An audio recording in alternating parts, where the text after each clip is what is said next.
கடந்த 15 மாதங்களாக நடந்து வந்த இஸ்ரேல் ஹமாஸ் போர் தற்போது முடிவுக்கு வந்துள்ளது. போர் நிறுத்த அறிவிப்பை அமெரிக்க அதிபரான ஜோ பைடன் அவர்கள் அதிகாரப்பூர்வமாக வெளியிட்டவுடன் காசாவில் உள்ள மக்கள் வீதிகளில் நின்று ஆர்ப்பரித்து கொண்டாடும் காட்சிகளும் தற்போது வெளியாகியுள்ளது.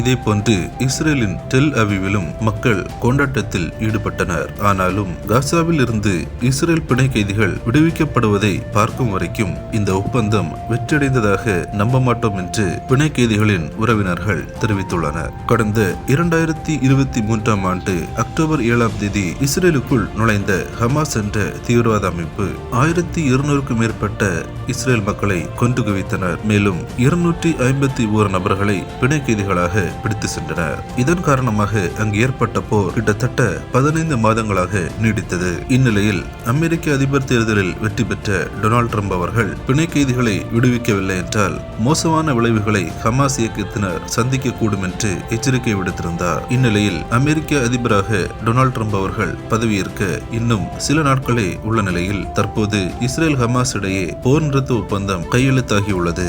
இது பற்றி பேசிய இஸ்ரேல் அதிபரான ஐசக் ஹெர்சாக் இஸ்ரேல் மற்றும் ஹமாஸ் இடையே ஏற்பட்டுள்ள போர் நிறுத்த ஒப்பந்தம் பிணை கைதிகளை மீட்பதற்கு சரியான நடவடிக்கை என்று கூறியுள்ளார். மேலும் இந்த ஒப்பந்தத்திற்கு ஆதரவாக வாக்களிக்கும்படியாக இஸ்ரேலின் பிரதமரான பெஞ்சமின் நெத்தன்யாகு அவர்களை அவர் கேட்டுக்கொண்டுள்ளார். இது பற்றி பேசிய தற்போதைய அமெரிக்க அதிபரான ஜோ பைடன் அவர்கள் 6 வாரத்திற்கு இந்த போர் நிறுத்த ஒப்பந்தம் அமலில் இருக்கும் என்றும் அதற்குள்ளாக போர் நிறுத்தத்திற்கு நிரந்தர தீர்வு காணப்படும் என்றும் கூறியுள்ளார். கடந்த நவம்பர் மாதத்தில் நான் பெற்ற வரலாற்று சிறப்புமிக்க வெற்றியின் காரணமாகவே இந்த போர் நிறுத்த ஒப்பந்தம் ஏற்பட்டுள்ளதாக அமெரிக்காவின் அதிபராக தேர்வு செய்யப்பட்டுள்ள டொனால்ட் ட்ரம்ப் அவர்கள் தெரிவித்துள்ளார். மத்திய கிழக்கில் உள்ள பிணை கைதிகள் விரைவில் விடுவிக்கப்படுவார்கள் என்றும் அவர் பதிவு ஒன்றை வெளியிட்டுள்ளார். இஸ்ரேல் மற்றும் ஹமாஸுக்கிடையே ஏற்பட்டுள்ள போர் நிறுத்த ஒப்பந்தம் தற்போது உலகளவில் பெரும் வரவேற்பை பெற்றுள்ளது. எனினும் இந்த ஒப்பந்தம் நிரந்தரமாக நீடிக்குமா என்பதை இனி வரும் நாட்களில் தான் நம்மால் காண முடியும். கிறிஸ்துவுக்குள் பிரியமானவர்களே,